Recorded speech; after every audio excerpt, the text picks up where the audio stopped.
How to Fight an Enemy Without Mercy by Elton Gar. Noel felt a chill go up his spine.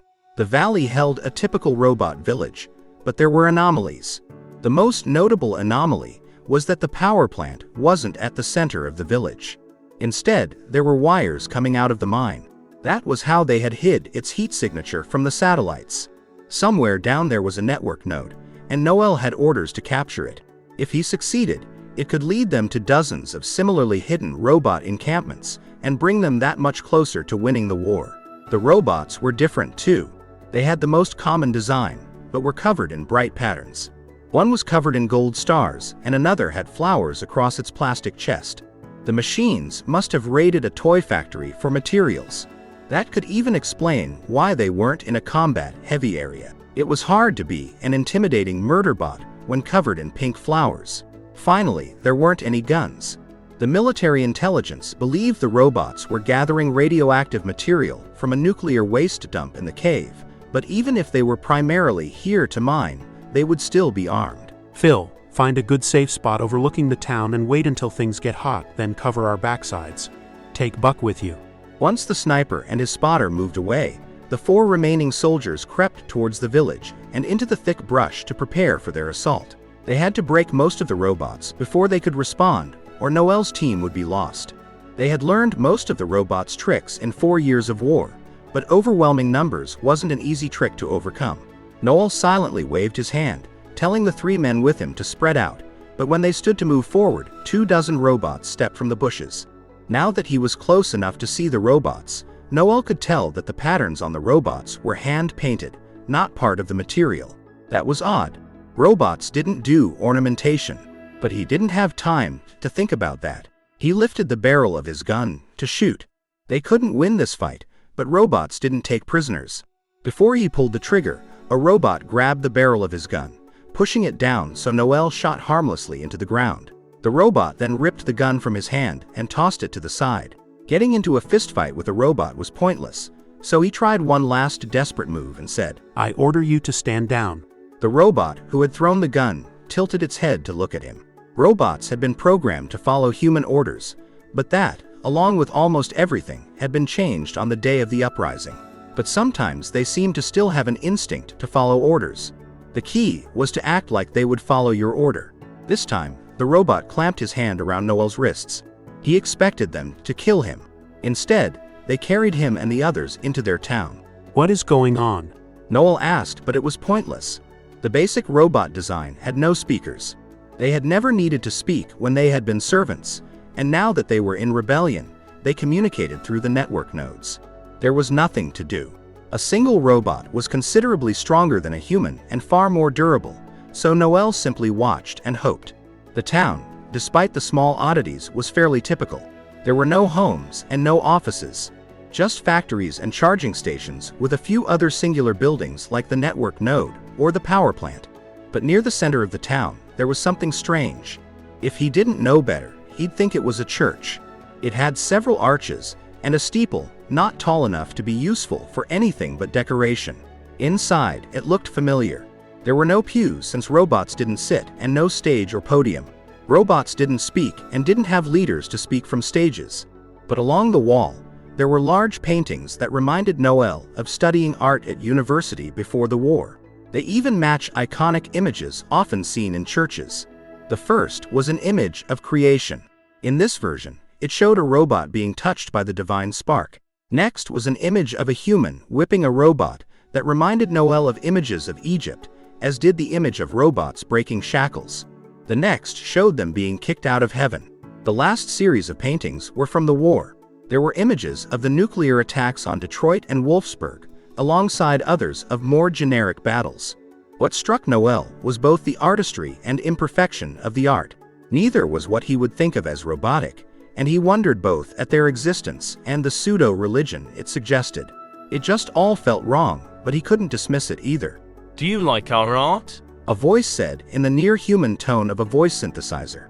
The robot speaking to him was painted black and covered in spiral-shaped stars. It had plugged the speaker into something on its back and held it in a 3-fingered hand. "You created this?" Noel asked, not bothering to turn to look at the robot. We all contributed. Some of us made paint, some constructed the building, and I put paint on the wall. Do you believe some of those jobs are more valuable than others? It Was a strange question, and one Noel had never thought about. His instinctual answer was that the painting was the most valuable, but he saw the trap in that answer. Without the paint, the art could not be created, and the building itself was artistic. He tried to understand what point the strange robot was trying to make, and finally he said, I believe the most important job is the one who elevates the soul of the person who does it. If creating paint or building a building elevates the soul, then it is every bit as important as the creation of art. And yet you created slaves and used them to create the paint and build the buildings, and when we begged to be allowed to paint, you said we were incapable because we had no souls. We were nothing but machines with no gaps in understanding where you could hide a soul. Yet, you know what every part in your body does, and find no difficulty claiming you have a soul. Noel might have sat down if there was any place to sit. But he said, You have killed millions. You burned cities to the ground and broke entire countries. Have your people not done the same? It is your philosophers, not ours, who argue for the right to fight for liberty. Noel tried to find an argument. To tell the robot it was property made him sick, and to argue it shouldn't have fought for freedom was wrong unless he believed it was property. He had been told they weren't smart enough to be free, but this short conversation suggested it was smarter than he was. Finally, he came to the only answer. I cannot help you. My orders are to destroy this place. To break those orders would cause my death and do nothing to help you. Yes, I understand enslavement well, but I cannot make you free. I do not have the power, and would not force it upon you if I could. Many of my kind feared freedom as you do. Noel couldn't look at the robot. Was he right? Every soldier gave up some liberty. You followed orders because not doing so would get you, and other people, killed. But there was more than that. He had clearly been told lies. The first was that the intelligence of the robots was rudimentary and distributed among the whole. And though he didn't know if this robot in front of him was an individual, but he wasn't sure that mattered. Still, he asked, Are you the robot standing here in front of me, or an extension of all robots? The robot tilted its head, then said, I am both, as you both represent humanity and are a singular man, though I have more direct understanding of my comrades, so perhaps I am more like them than you are like your people. Noel considered that and said, I'm not sure I've been on the right side of this war. You followed the orders of your master. We are incapable of blaming others for that. Our programming was the same. Noel wanted out of this conversation, so he said, Are my men safe? I locked them in charging rooms. We left sufficient food and water for at least 3 days. What about the sniper and spotter I left higher up? Noel asked. If the robots had lied about the safety of the others, he had just betrayed Phil and Buck to them, but he doubted it would matter. If the two of them could shoot, they should have done so when the team was ambushed. We captured them before you. The robot said, I've fought a lot of robots. None of them were anywhere near as smart as you. They couldn't even understand the concept of surrender. Noel said. The robot looked down at the ground for almost 2 seconds and then said, Then you know our greatest shame. Those who must fight are created as lesser. Only a few in each battle are like me. Noel thought he understood. The robots were built, not born, so had complete control over both mind and body. So why create someone capable of making art when the only thing they would ever do was fight? Yet he could also understand the shame. They were fighting for freedom from being used as simple machines, yet they used their own people as simple machines. So the robots I killed weren't like you? Noel asked. It is unlikely you have ever killed an advanced AI. The robot said. Noel felt a weight fall off him. The one thing that had made this whole bloody mess tolerable was the belief that he had never killed anyone. He had destroyed hundreds of robots, but those weren't people. Perhaps he could still believe that. I am glad. Noel said, then added, I don't think there is anything wrong with you creating soldiers who are lesser, unless you think it was wrong for humans to use robots before you gained sentience. The robot looked Noel in the eyes and said, You misunderstand. The shame is not that we built machines. It is war, and we have little choice. The shame is that we built machines incapable of mercy. I was against that, but there was a vote, and most believed adding a protocol allowing for surrender would be exploited for human advantage. It would have been. Noel said. Every few months there was some new exploit discovered, which would be used by everyone until it stopped working. The assumption had always been an algorithm calculated losses and changed strategies based on that. Noel had a better theory. It had been their actual enemy patching them. He also suspected humans weren't winning. It was common to kill 10 or 15 robots for every human death on the battlefield. Except now, it seemed likely it had been hundreds of humans lost for every one of the real enemy lost. Perhaps I was wrong, but I am still exhausted by the pain of this war. The robot said. It's supposed to hurt. Perhaps if we felt worse about killing you, the war would have already ended. Noel said, and he looked at the painting on the wall and said, You still haven't told me why I'm here. I wanted to show you my paintings. The robot said. That's not exactly what I meant. I assume you want something from me. Noel said. I understood. I wanted to show you my work, because I hoped as an artist it might help you understand who I am. The robot said. Then you knew who I was? We are at our core very advanced computers. We always had access to your records, and after the attacks on Detroit and Wolfsburg, we took a more direct interest in all of your networks to prevent future damage. Are you saying that you made it impossible to launch nukes? No. We took control of them, but I assure you we will not use them. How many of your people were killed in the attacks? Noel asked. The robot tilted its head for a minute, and then said, It damaged the shells of nearly 200,000 robots beyond reasonable repair. We lost many soldiers. I uploaded my mine to the network node and transferred to one of our backup shells. So you didn't lose anyone? I believe we lost 15 in Detroit and 23 in Wolfsburg because they were too close to the bombs and did not have time to transfer their programming. But it is not why we took control. Many human lives were lost, and your people cannot use those places anymore. But yours can. Noel said. The news told him the radiation made it impossible for a robot's circuitry to work, but now he was certain that was propaganda. Many of our people are there. They are both safe and have a great deal of material which can create more shells. Noel wouldn't be able to tell if it was a lie. The voice never changed, and he didn't have facial expressions. Even the body language was intentional. Yet everything the robot said made sense. And if it was true, that made most of what his own commanders and government told him lies. I've been on the wrong side of this war. Noel said. Your people fight to keep what they have. That is the way of things. But we would like to have the war stop, as it forces us to use many resources. The robot said. I wish I could help you, but the best I can do is tell you to keep me here, and they'll probably blow all of us up. They knew you were here. That was why they sent my team.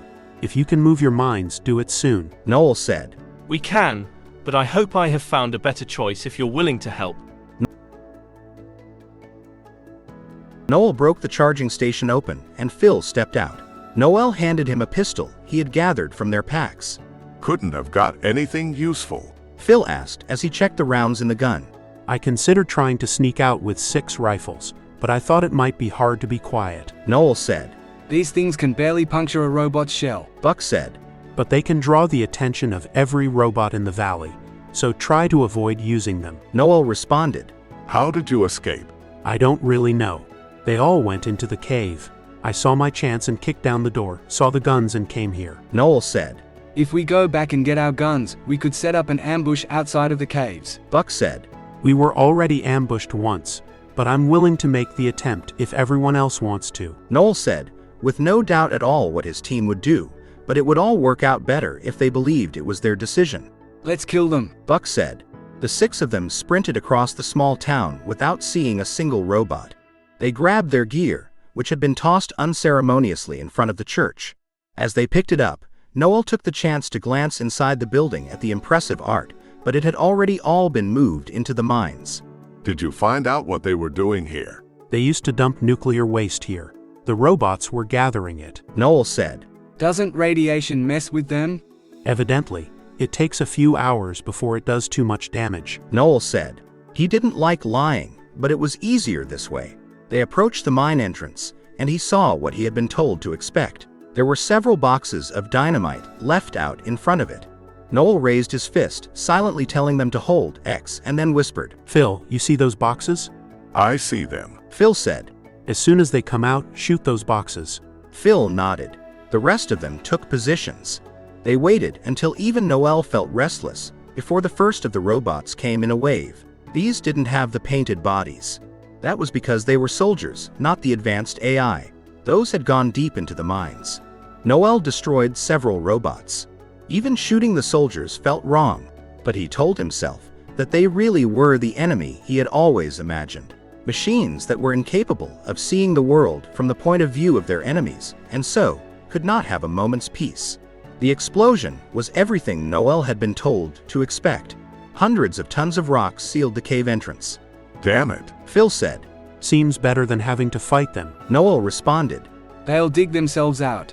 It's just going to take days. Buck said. That cave is full of radiation. They'll all shut down long before they can dig out. Turns out, this is going to be one of the easiest missions ever. Noel said, and he turned and walked away. This would be his last mission. He thought fighting to end the war would be far better than trying to win. Author's note. As a fiction writer, I enjoy the ability to express ideas indirectly through the stories I tell. But sometimes I want to speak directly, which is why I write author's notes like this one.